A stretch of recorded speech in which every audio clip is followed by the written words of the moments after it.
Okay.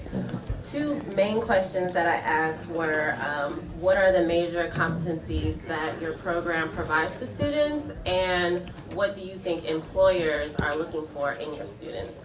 So just looking at there was a wide range of answers, and I think just based off of what Mara said, competencies look different coming from different programs. And so I wanted to just juxtapose what programs provide and what they thought, program directors thought that employers desired in their students. So the main of everyone, I interviewed 20 program directors. So all 20 stated that their main competency is that students come out with conflict resolution, content, and theory analysis. And that includes assessing conflict and its resolutions and understanding peace building as well. And then looking across at what employees desire, what they thought employers desire is professional experience. And that included overseas experience, leadership and management experience, knowing how to design and implement a program, and of course grant writing skills and experience in training, and of course self-reflective practices. So I'm just looking at how they differ of the number one answer of what we teach or what we want our students to come away with, and what they think employers want and how that sort of differs. And if we look down at communications as the second most respondent, so cross-cultural communications, interpersonal communications, and doing group work and group dynamic works, that was the number two answer that was given. Of course, looking across, that's the number one or the number two answer again for what they thought employers desired. But what was emphasized and what employers desired was language skills and being articulate and knowing how to write. And I think that went along with grant writing as well, but knowing how to write concise papers and concise articles. And then on the communication side, there was research and writing skills that students would get from the program, but I think this was more on research, heavy research, long 25 pages, that type of research and writing skills.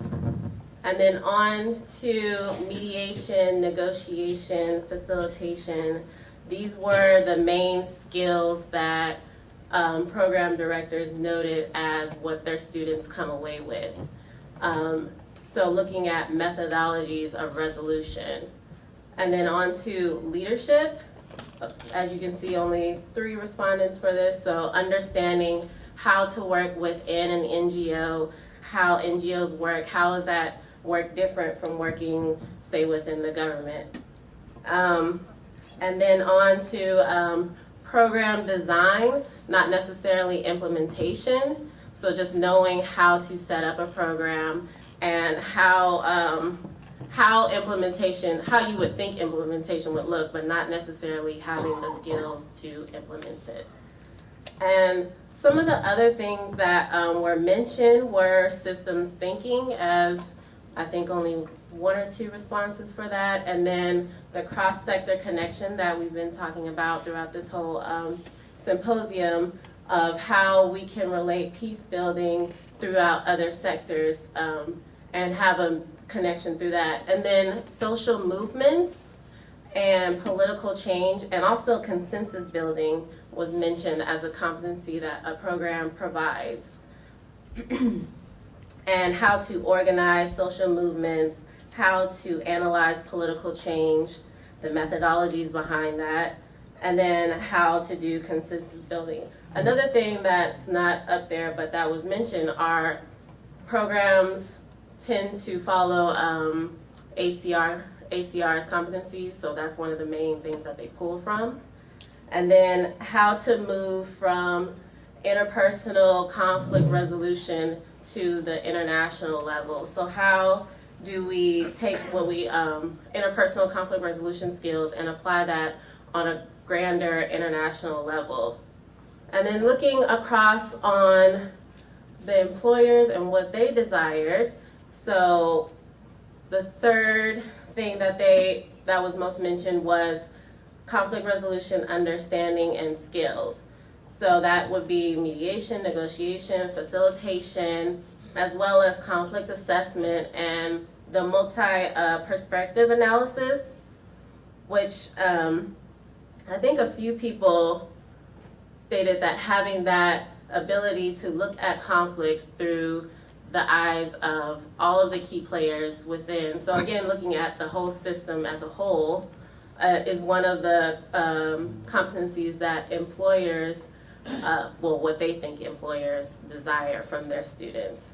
And then there was an emphasis on having more statistics and economic skills and analysis and cross-sector analysis. So again, looking back at some of the other responses, cross-sector connection and analysis and understanding how peace building and conflict resolution integrates throughout multiple sectors.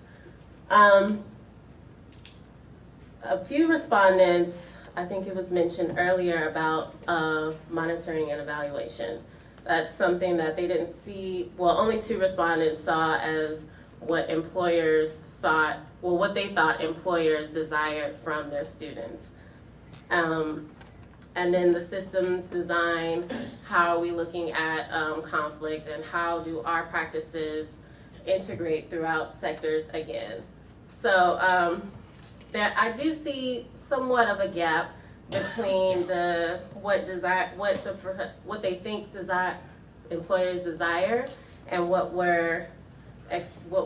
our programs are teaching our students. And so programs that offer a profession as an option, but not necessarily as an integral part as the program. So looking at, just again at the professional experience, I think most of the program directors were thinking that they have internships and other opportunities with employers, but it's not something that they have as one of their main competencies that students should come out with. So I think that's something that we should look at and think about more.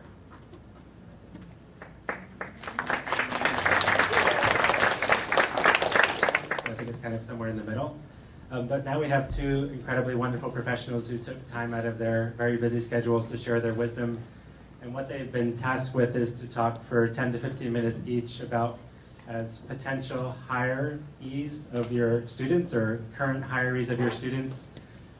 What are the things that they seek in people they're hiring? What are the skills they would like to see? And this is almost their platform to reach out to 25 to 30 leading academic programs and say, we wish you would be doing X better, and congratulations for doing this really well, to have kind of a collective impact. And so we'll start with Sandra Malone, who's the Executive Vice President of Search for Common Ground, which is the largest independent conflict resolution organization in the world. And if some people, I think you can still claim that, right? I can claim all kinds of things, but I would never say the. Okay, John says the. So how about one of the largest independent conflict resolution organizations in the world that has about 450 or 500 staff in 25 to 30 countries, and really is one of the go-to places where people get experienced jobs and connections from around the world. She has been at Search since 1995, has been the Executive Vice President since 2007. I think went to Tufts, University of Chicago. University of Chicago, but also studied in Germany and speaks many, many languages and is involved in so many different boards and organizations. Is really one of the key players in the world of peace building, and always is willing to devote her time and energy to mentoring others. So thank you very much. Thanks so much to you, but also to Jeff. I saw Jeff sitting here, and also, where's Ron? Ron over there, thank you very much. And to the Alliance for Peace Building, because it's wonderful. This is a beautiful, beautiful room. I mean, if we hearken back to 20 years ago, we wouldn't have been getting together this way with academic programs, in so many countries now, and at so many levels, and correlated, if you will, ministries in so many different governments focusing on this. And to be in the room with former colleagues, future colleagues, people who mentor and teach so many of the interns who have gone through our various organizations and institutions. It's just really wonderful to be part of the growth of this field. So thank you very much for welcoming me. And Maria, nice to meet you. I know who you are. It's nice to be here. I'm going to tell you a little bit about Search for Common Ground very, very shortly, small, just so I can link that to what are the things that we look for in a variety of different positions in the organization. Because needless to say, it ain't the same thing to be the head of a project in the Eastern DRC's design monitoring and evaluation team as it is to be, I don't know, the head accountant at our headquarters in Brussels or something like that. So I, as Craig said, I joined Search for Common Ground in 1995 when Search was very, very small, 20 people about, and an office in Kiev was the first one, and Washington. And at this point, we're actually now in 34 countries with 55 offices and 600 full-time staff. So the growth has been like this, and we are at a big transition moment, which is an opportunity to solidify and build new types of partnerships for us, and also look into the type of skills we want to bring in, because our founder, John Marks, who so many of you know already, and his wife, our senior vice president, Susan Colin Marks, are transitioning from their posts after 32 and 20 years respectively into new posts in the organization. And we have a new chief executive officer coming in, who many of you also know, named Shamal Idris. Shamal is a really good example of the type of atmosphere that John and Susan have built at Search for Common Ground, which is one which has at the core of it giving people opportunities, even if they don't have that 12 years of professional experience. Now, sometimes we've made a lot of mistakes, but sometimes it also works to help people blossom, regardless of how many years of professional experience and or what academic programs they've gone through. And Shamal started as an intern, for example, rose to being a country director in Burundi, and grew that program tremendously, and then became our chief operating officer, and then for the last 10 years, he's been on our board. So what I mean to express by this is there is a very possible vertical elevation at Search that we cherish, and we really want with growth to continue that. So many people at Search work, whether they're interns, paid, unpaid, or country directors or department heads, come, of course, from a variety of the academic institutions you represent here. Many of them don't, and sometimes we have been I would say not intellectual enough, not academic enough, not requiring enough of this, frankly, at Search for Common Ground. However, what we have been able to do, and I hope we continue to do very much, is build linkages and partnerships with university programs to really say, okay, we are a practitioner organization. This is what we do in these 34 countries. And how do we get the research, the monitoring and evaluation, the lessons learned, all of the things that can't necessarily come from a practitioner except by being interviewed, and how do we link that up, and how do we come up together with something like, it's just an example, but the learning portal, which we established a few years ago and which many of you participate in, so that we are helping to disseminate lessons learned, best practices, questions, and be really as open sourced as a field as possible on a governmental and a non-governmental level. So I have the joy of interviewing a whole lot of people for a very large variety of jobs, since now we're diversified. And what I've observed is that with the growth, but also with the professionalization of our field, we are seeking out people who have a whole variety of different sets of backgrounds and skills, much more so than before. but I want to tell you about the commonality that we seek out. And it is just across the board. People who, regardless of their academic or professional background, have the heart that is, I can't explain better than in the right place for doing conflict transformation. And it means varying degrees of courage, diplomacy, respect for anybody and everybody, that they can work as much with, the Dutch ambassador as they can engage with a rebel leader, or they can speak with and really come across deeply with somebody who works the fields in, whatever, in Sri Lanka, and that has a very deep commitment. That's not about studies, that's not about work, that's about who they are as people. And two of the words we often use are qualities we seek out, and they're hard to test, but you can sometimes get a gut feeling, have to do with chutzpah in the good sense of the word.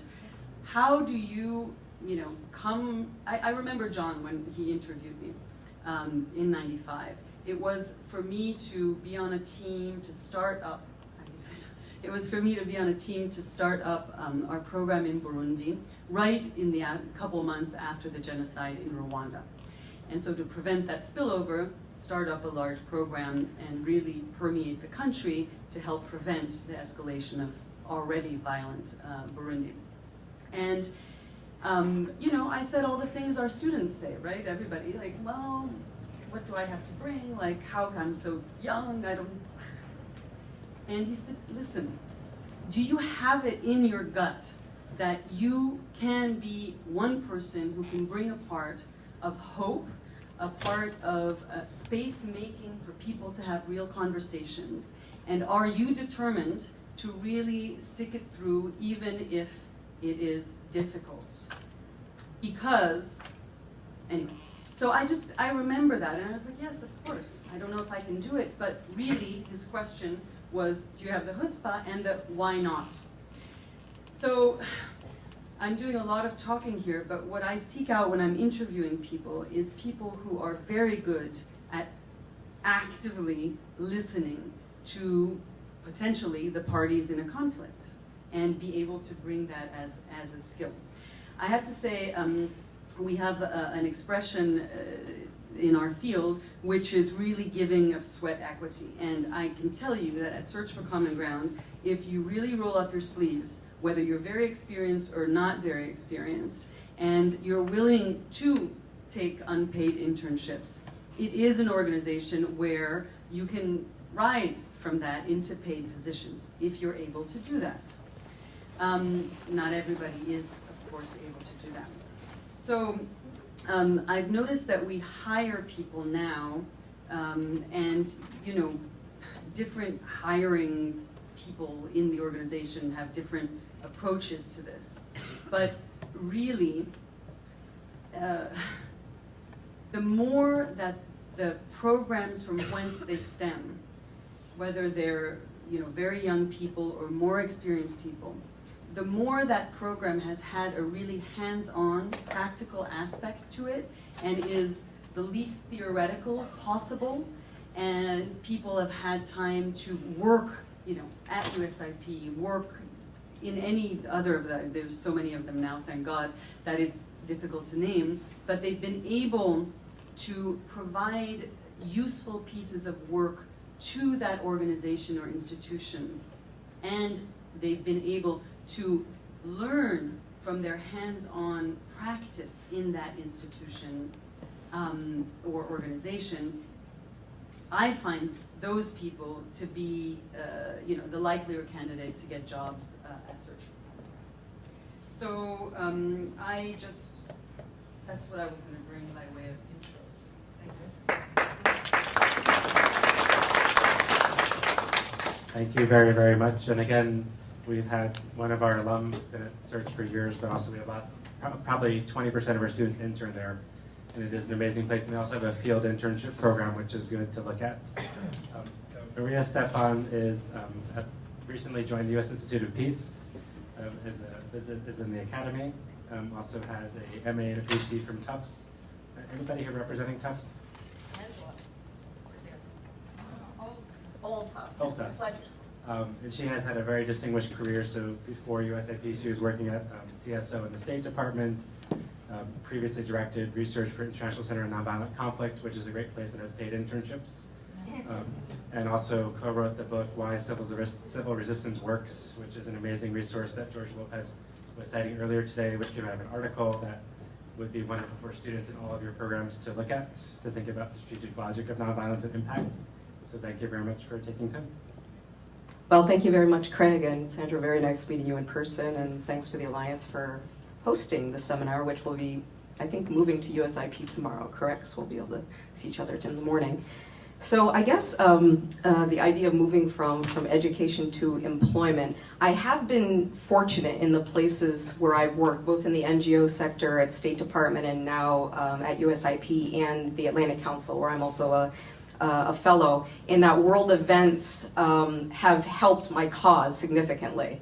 In the sense that we've seen a dramatic rise in people power movements and nonviolent struggles. It was interesting to see the survey results about social movements being regarded as an interesting new area and one that needed to be better mainstream. I thoroughly agree. So in the sense that just as I was joining State, there started to be really a proliferation of nonviolent uprisings, which happened to be what I focused on in terms of my thesis and my interdisciplinary study at the Fletcher School, was very, very helpful.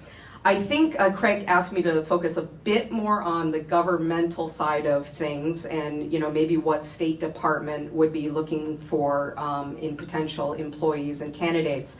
But I'll refer a little bit to my NGO and my new work, and I am really a newbie at USIP and the Atlantic Council, having just moved from State Department. But I would say in terms of the so-called soft skills, which are more hard than soft, I think, in terms of the chutzpah and in terms of the heart and in terms of the can-do spirit, employers really notice that. And that's what distinguishes, I think, a lot of candidates who come in with all the right qualities and they took all the right courses, they can talk the interdisciplinary talk, but they have a drive to them.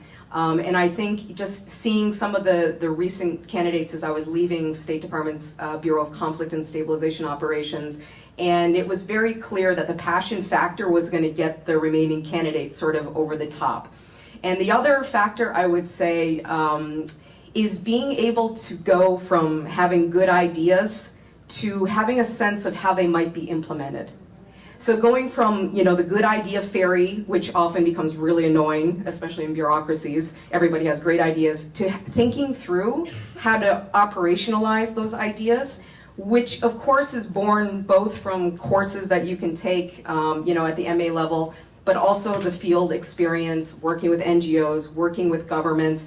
And I think, if you can press students to write papers that literally translate, how did R2P become R2P? How did civilian protection go from a norm to something that's being operationalized? CivMil, I mean, these very core, and now, the thematic area that's really gripping me is what can external actors do, governmental, non-governmental, to assist nonviolent activists and movements, which becomes more and more important as we look around the world and space for civil society is closing, governments are cracking down on civil society. This is often the precursor to violence. So what can be done to help nonviolent campaigns and movements before what happens as we most are seeing tragically play out in a place like Syria, where it begins nonviolent, people take up arms, and then we see the consequences. So I think, pressing the students to come up with very specific ideas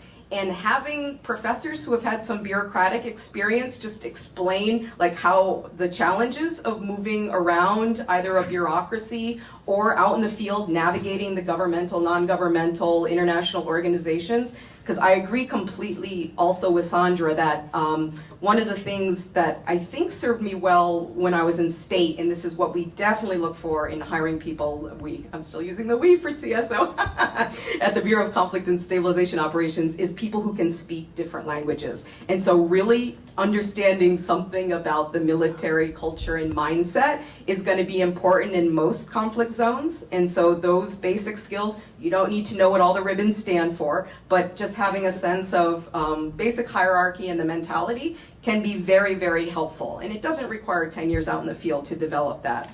And being able to, know the different cultures of NGOs versus IOs, I think, because building coalitions, again, I look at it from how you build coalitions to achieve success in nonviolent movements, but to get an idea operationalized, you have to build often broad-based coalitions. And so knowing how to do that, I think, is very, very important. So going from good idea, ferry to an operator, I think is really key. It helped considerably, and I think certain State Department offices in particular, but throughout USAID, throughout the interagency, are interested in people with strong quantitative skills. It helped considerably in terms of making the case for why CSO, certain USAID offices should support nonviolent mobilization in Kenya and Syria, blah, blah, blah, that there was evidence to back it up. So having data to say, look, not only is, nonviolent activism maybe morally preferable, but it's actually more strategically effective at achieving, important goals and against really tough opponents compared to armed struggle, and being able to show the data. And then employers, I think, will take the ideas a little bit more seriously, if you've got sort of numbers and data and hard empirics to back it up. But in this case, I must say, Fletcher obviously offers the statistical courses and the quant. I was very fortunate to have a co-author in Erica Chenoweth, who's sort of a leading guru in terms of quantitative studies. And so we brought together our various areas of expertise in a nice way. But I think, for example, there's one guy in CSO, which is the newest bureau at the State Department, focuses on violent conflict prevention. His whole focus and raison d'etre in the organization is to analyze negotiations, successes and failures based on stakeholder analysis, using very interesting, analyses, regressions, a very particular computer model that I can't even remember now. But Amir was hired at CSO because he had this skill. And trust me, this guy is briefing, the director of policy planning, people very close to Secretary Kerry, because he can make a compelling case with numbers. And that influenced, I know, how Secretary Kerry went into, you can say it was successful failure, but this type of information did influence the Secretary's positions on Syria negotiations and also on Israel-Palestine. So there's something to be said for these very, hardcore skills. But I think, I'm coming at this more as someone who spent 70% of my time at state out in the field. So I spent 18 months in Afghanistan, a year in Turkey working with the Syrian opposition. And my bureau prized adaptability in the field and the ability to navigate between different actors to be able to adjust, to deal with all the setbacks that are inevitable in conflict zones, to understand certain security protocols. And so these sorts of things were very highly valued by a bureau that prides itself as the most expeditionary bureau in the State Department. They like people who are going to be prepared to deploy to a conflict zone in a very short order, be able to know how to analyze and conduct conflict analysis in the field, as well as with the embassy and with the chief of mission actors, will be able to do interviews with a wide range of characters out in the field, which does require certain skills and knowledge, and then we'll be able to distill the findings in a very succinct way and say, here are the policy and operational implications. The people who are able to do that, I think, are golden in an organization, like a CSO or like certain USAID offices that focus on field operations and conflict mitigation, that sort of thing. So those are a few initial thoughts, and then maybe we can kick it out to a Q&A. So thank you very, very much. So maybe we do about 7 to 10 minutes of questions, and the idea is we would then break into 2 subgroups. One would be more focused on nonprofit opportunities, and one would be more focused on government, and just have a smaller group discussion about some of the key recommendations for academic programs. Does that sound okay? So please just introduce yourself, and so we'll do about 7 to 10 minutes. David? I'm David Smith. I have a question. David Smith, and I'm an adjunct at SCAR. I have a question about what you didn't talk about, but what you implied. And that is, if you are going to work in the field, you better be prepared to work 24/7, to travel, to go overseas. That's kind of part of the package. And I think in international, I think to go overseas is kind of the expected. But I think about students who come and study in our field who are master's degree students who are married and children and so forth and have more complicated lives and are maybe older adults. And I'm wondering if there's a place for them, and maybe not in your experiences, but in other experiences. And the other questions related to that has to do with, if you look at the types of schools that they come from, and I dare not say this, but I'm going to say this, from an elite standpoint, that there are different categories of schools. Some schools are state universities, some are private universities. I mean, you went to Tufts, it's a very well-known school, but not every student that's going to be applying is coming from Tufts. And if that ever comes into factoring when you're looking at students to hire.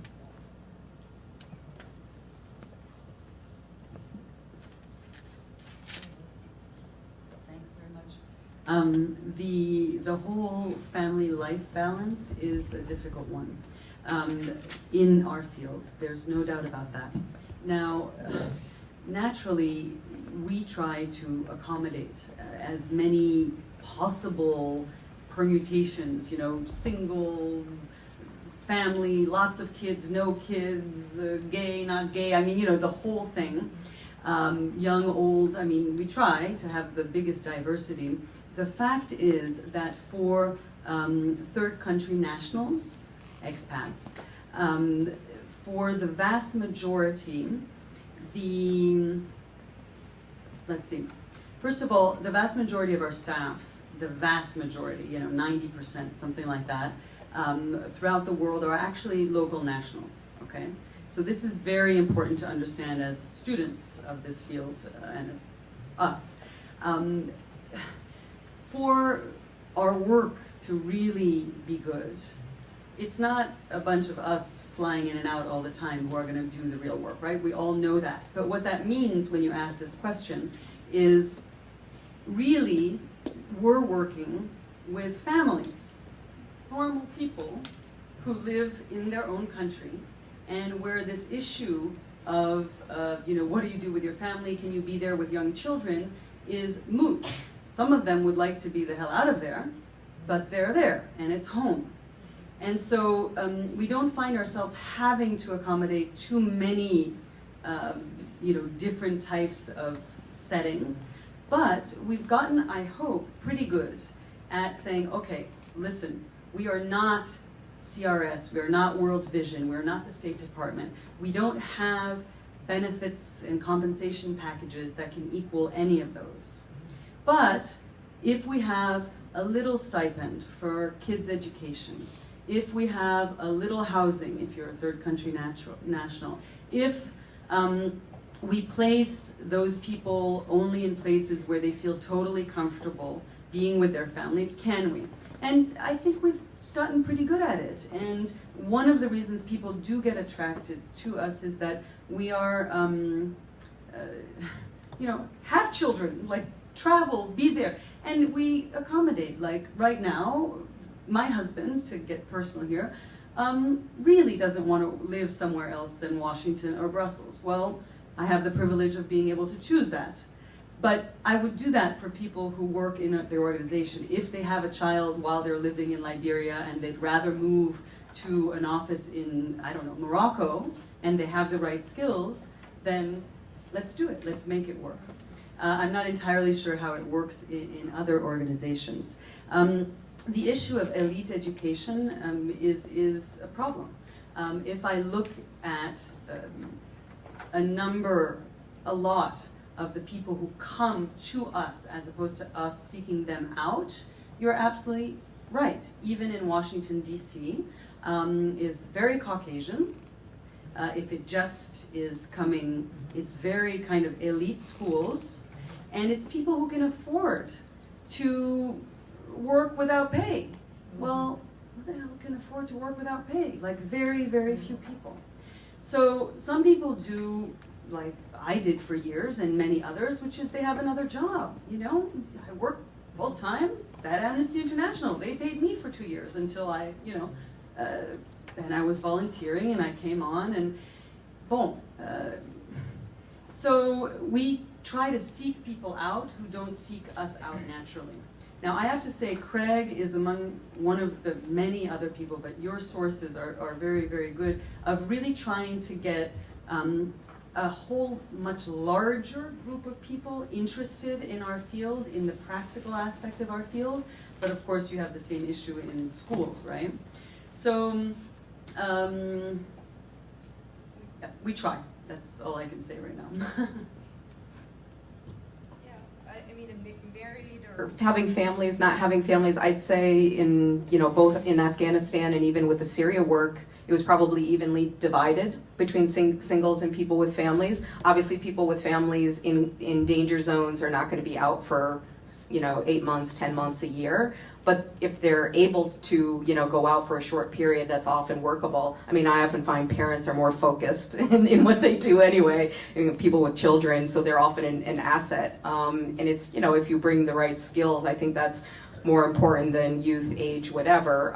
There is maybe greater risk, there may be less risk aversion for younger people who are willing to travel at a moment's notice, and that can be a benefit at a certain level of an organization, but you don't need all those people in an organization. And a lot of people at CSO may never go out to the field. They encourage folks to go out at least for a time, because the whole thesis, the whole theory at the Bureau of Conflict Stabilization Operations is the way that this Bureau informs and influences policy is through lessons learned from its operations. And so that's why they encourage as much of the staff to get out. But you can make a huge contribution, you know, from Washington, knowing the bureaucracy and how to move good ideas up. And now at USIP and the Atlantic Council, I mean, I don't know the breakdown, Jeff, but I would say the vast majority of people have families, and, you know, the organizations make accommodations for these sorts of things. So I think most good organizations are willing to make the right accommodations. The first one about elite and education, I can say more from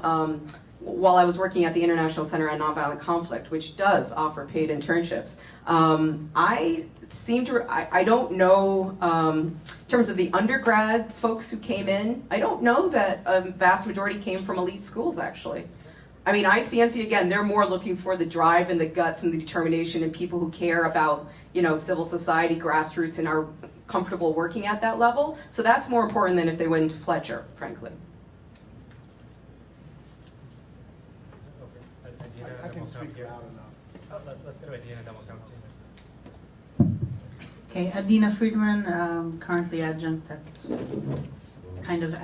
SCAR. Connected to an earlier question about the relationship between, or the extent to which we in academia have to prepare people to a field as opposed to also preparing the field for the people in a way.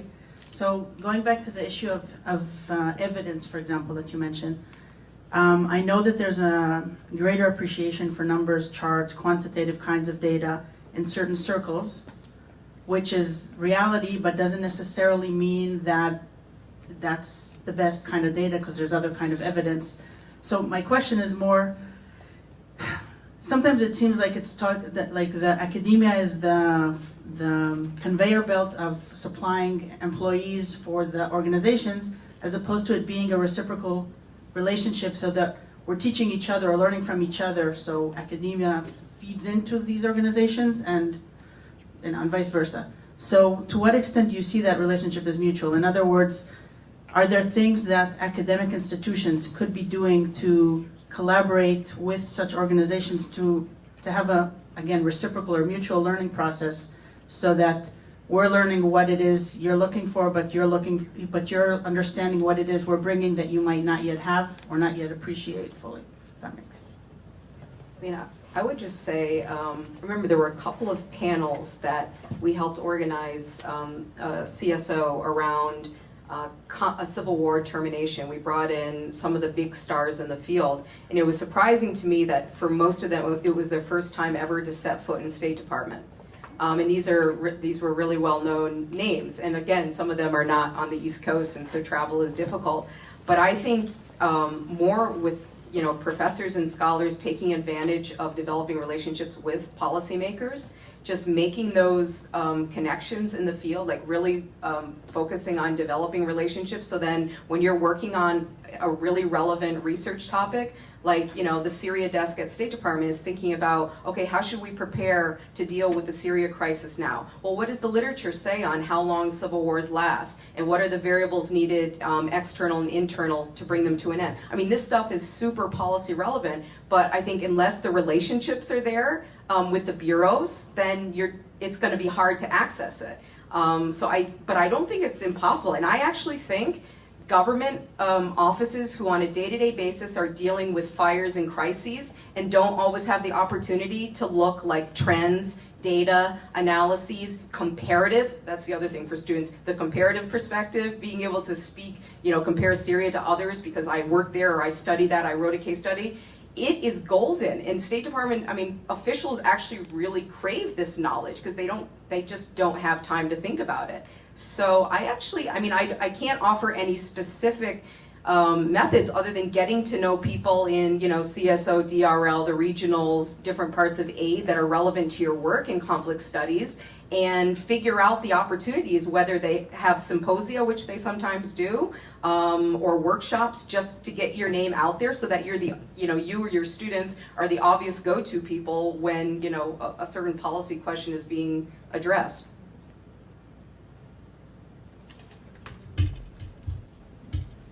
I think one of the things that's very important, you talked about the importance of and the increase in interest in getting quantitative data, for example. I want to talk about the importance of getting also qualitative data. And more of our colleagues in the variety of different organizations that work in this field, here and on the European front, really are eager to have qualified people who are willing to put in some time to help us to to define our results. Say, how do you know it works? Because you were saying, it's 24/7, you're always on the go. We don't take that space. Just like in the government, so many of our colleagues don't actually even have the time to take that space. And so building the connections with the institutions and the organizations to offer the capacity to do that research that is so very needed. And one thing I'm sure you've talked about and realized is that when even when I get in my inbox or I receive in hard copy, it's rarer these days in hard copy, but something that's this long in terms of thickness, I don't read it. I know that sounds idiotic, but I can look at maybe the executive summary of something, but whether it's the State Department or Search for Common Ground and everybody else, the capacity for students and the academic world to summarize in bullet points 2 or 3 things that will be useful from the other person's perspective opens the door for that conversation to build the relationships that Maria is talking about. So I think there's a mic over there. I think part of my question was answered because her question was similar, has some similarities to some of my question. But my name is Omar Johnson. Sorry, I'm an Air Force officer. I'm a PhD candidate student at Nova Southeastern University, and I'm a master's candidate student at Columbia University. one of the trends that I've seen is, I'm frustrated. I am coming to this. I waited till about a month ago. Went to the open house at Nova to find out about the Peace and Collaborative Network. I joined that the next day, and then I found out about this symposium. Some of the things that I've heard today is a little alarming to me as a student, because I'm in my 3rd year of my master's program, going part-time. This is the first time I've heard anything about the importance of knowing another language besides English. And some of the skills that's displayed here, a lot of the things that I've learned in my master's program, but some of the questions that you guys are being asked today have some of the questions that you guys have answered today are informative, but are not making it down to the levels of the graduate students. And I don't see a lot of graduate students at this symposium, and that's concerning to me as well, because the people that we're all talking about are the people entering the workplace with $150,000 in student debt, $100,000 in student debt, and it just concerns me that as a student, that I have a full-time job, but my classmates don't. They're racking up a lot of debt, and they have no idea of a CSO opportunities at the State Department, or I can't remember which your Search for Common Ground. I had no idea that company even existed. No offense. But where is this information? Where is it being held up? Is it at the PhD level, the guys that are teaching us, or is it our ignorance as young people trying to figure this out on our own? Because I know some of us have some egos, and we think we don't like to listen to our parents because we know better. I get it. But at the same time, where is it being held up? And why do I have to join a network that I didn't even know about, drive 3 hours, wake up at 5 o'clock in the morning, or leave at 5 o'clock in the morning to get here to find this out? So I'm just curious, and I'm sorry if I offended anybody, but this has really been boiling my blood today. And so I'm not sure if you can answer that, but I guess please try. Omar, thanks. Let me just, a couple things. You shouldn't be too frustrated because who you are and what your background is, both Air Force and academic, and how you just stood up, already shows that something's going right, because you really, you stand out in the sense also that our field is very much evolving. I don't think that 20 years ago, the combo of Air Force and academe would have made me, as the head, if I had been at the time in my position at Search for Common Ground, that would have attracted me like it does today, and like our field does. One of the things we touched upon earlier is the real dialogue that is occurring now and cooperation between sectors. So, how many people 20 years ago were saying, let's work with the corporate sector, in a very big voice that was heard. Let's work with the military, this is all very new. I can't speak to the channels of communication, of course, in your programs because I don't know them, but that's already one thing. And on the language piece, if I may, Omar, there are 2 types of languages. Yes, it's if you're going to work, in if you're going to work in Pakistan, then you probably should be Pakistani, first of all, and secondly, you should definitely speak Urdu. However, the languages that are the more important are the ones we were talking about here, which are being able to communicate with people who speak not literally a different language, but who speak a different language because they come from a different culture, from a different sector, from a different age group, etc. And those skills, learning a language, you can learn, that's fine.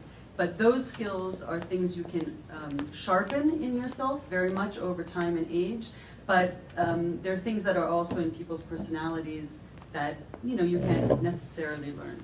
So, anyway.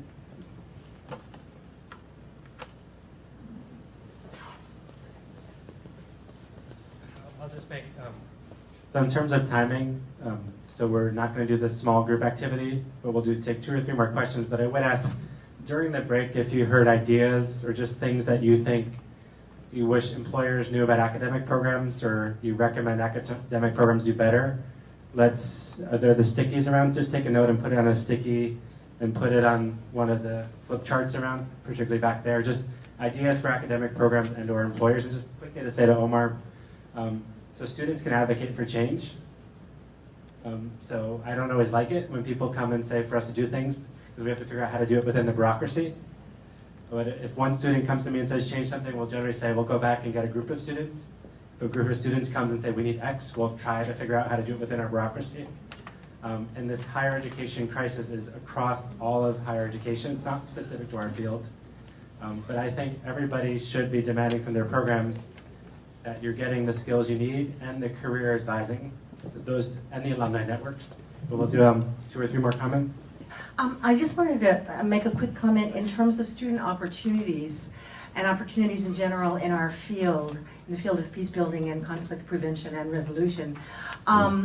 There are a lot of intergovernmental organizations and agencies that have in the past focused more on exclusively on humanitarian issues, but are now looking more and more at conflict issues and in fact even creating programs and departments. For example, the International Organization for Migration has done some really interesting work on conflict that I was lucky enough to be able to work on.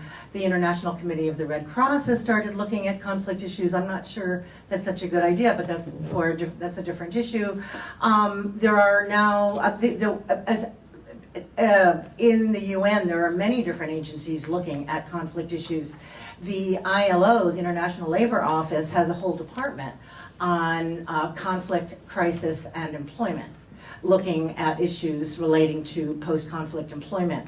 The World Health Organization has been looking now for several years at issues relating to not so much armed conflict, but prevention of violence. And they do a massive amount of evidence-based research, looking at how NGOs in different countries can help to reduce intercommunal violence. So, and then in addition, we've been talking about the U.S. government and the State Department and USIP, et cetera, but many other governments also have fantastic departments, and now there are an increasing number of governmental ministries in a lot of countries that have entire conflict programs. So because the students coming out of these programs, we're all from all over the world. So these are very, of course the Scandinavian programs are well known, and DFID from Great Britain has phenomenal programs, but lots of governments do. So there are lots more possibilities than we may at first think of, and they're useful to look into. So we're running out of time. So the 2 things I would like to say is, 1, to ask the speakers to make 1 or 2 last comments. This is your academic audience, what you wish we were doing differently. 2, to please take a sticky and write down any ideas. And out of all this, Ron and his team last year and this year will put together a nice report. Is there a timeline for that? It'll probably be in the fall when we get a new research assistant. So probably in the fall. So this is not all going to disappear into the vapor space. And just 2 other quick things. So, this is sponsored in part by Alliance for Peace Building. Alliance for Peace Building has not had an active younger membership. So please, student membership AFP is incredibly cheap. So, part of our responsibility as academics is I push our students to join FP. They're not. But it's like, if they want to get connected to the field and employment and debates about policy and research, please get your students to join and to come to the conference, both this conference and the conference starting tomorrow. And on Thursday, we're having an open session all about careers, similar panel, but really focused on career mentoring to try to say to young people, this is ways to get into the field. So any last comments in terms of your recommendations, what we're doing well, what you wish we'd do differently?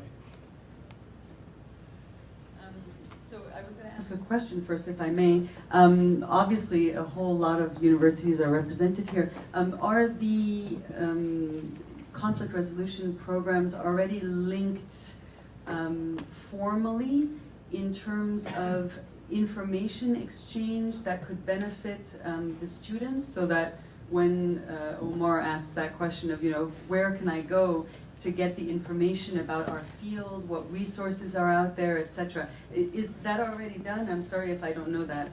And if not, He's sitting on the stage with you right there. well, I know, but you link incredibly well, and but I don't know, anyway, if there's improvement in solidification, not just within one university, but across the universities, so that, Omar has one place to go and can look there. That would be really beautiful, it seems to me. I was going to emphasize what Craig emphasized, which is the Alliance for Peace Building is basically the trade association for us. And that's one place where young, old, individual or organizational folk should be turning to. I would really like to extend an invite to anybody who would like to put in some time, not necessarily at first remunerated, but in really helping us and the field in general to speak to results, look at evals, go across countries, not stay within just one, and get some of the lessons learned, the trends, etc. It just seems to me that there's a lot that we could be doing, and I'm plugging it again because I think it's important for this group of people, and some of you are involved, is this DM&E for Peace Building Learning Portal. And we're now somewhere around 4,000 users, which is pretty good, but we should be at a lot more, and anybody and everybody can participate in this, and it's meant to be an open source for learning around our field. So I just go back by way of closing to what I said earlier, which is really the large number of people whom we've employed over the years at Search who have come from academic programs. Regardless of the eliteness of the school, I really want to emphasize what Maria said. It's the quality of the intelligence and the human quality of the persons we employ aren't necessarily correlated to what is usually recognized as the elite school versus the non-elite school. So I think that's important to know. It would just, be very, very good to emphasize more and more and more the practical nature of the work by having students spend time in organizations and institutions, and continuing to call upon people who are practitioners to engage, and maybe not just in an hour or 2 hours. I love DFID, about whom you spoke earlier, the British DFID.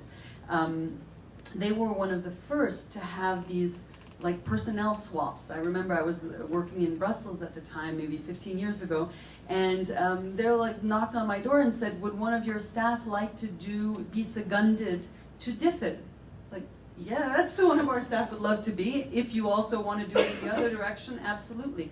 So the more we can find those interlinkages, and that's, with the military, somebody from West Point the other day was saying to me, wouldn't it be wonderful if we swapped interns, and our staff learned about you, and we learned about, and you learned about us, and anyway.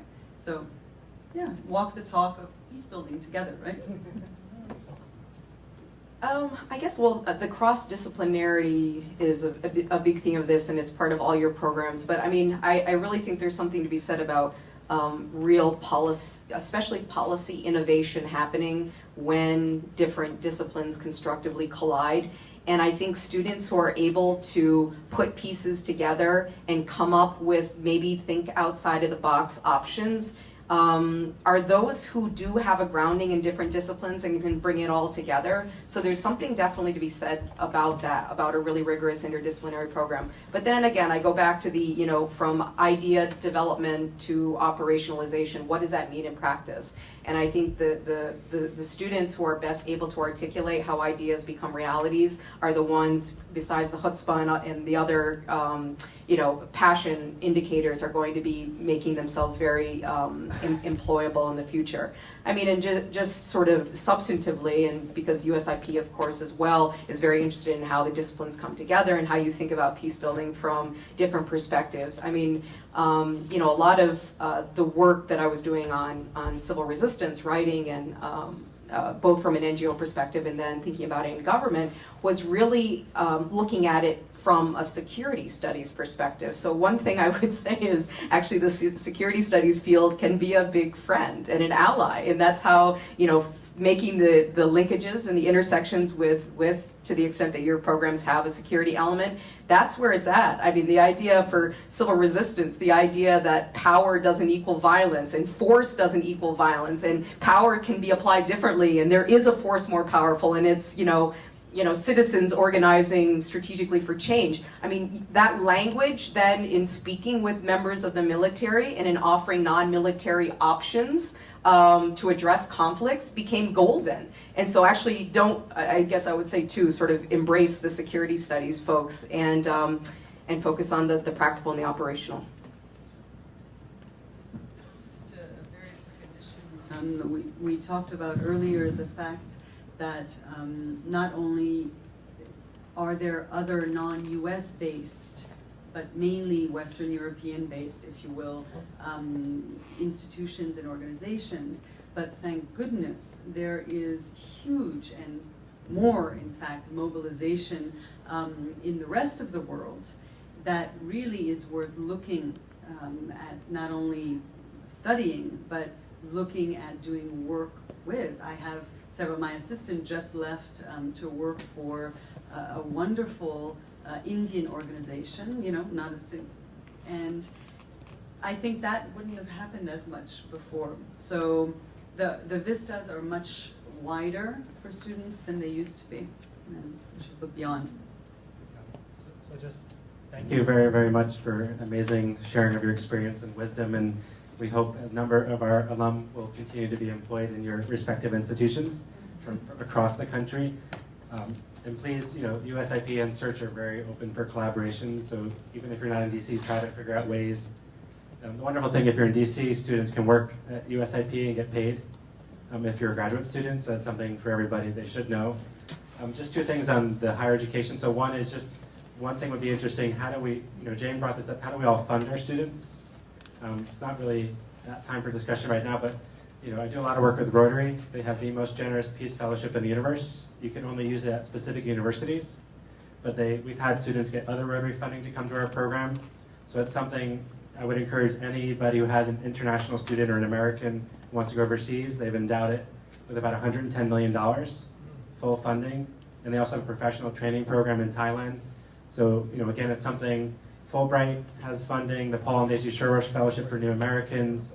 There are a fair amount of fellowships both within particular universities and outside, and obviously within the US. CROC is the only institution that provides full funding to everybody for master's degrees at Notre Dame. But I think 100% of all their students get full funding. So not that we want them to apply to the competition, but I always tell people apply to 5 to 6 programs and just see where you wind up. So let's kind of think about those ideas. And again, please put your sticky ideas over here on the whiteboard, just of things that you wish employers would know about programs, or that programs should be doing better related to employers. And logistically, you want anybody, Uday, or what comes next? Break time. Break time, so thank you very much. Just one quick thing. If you did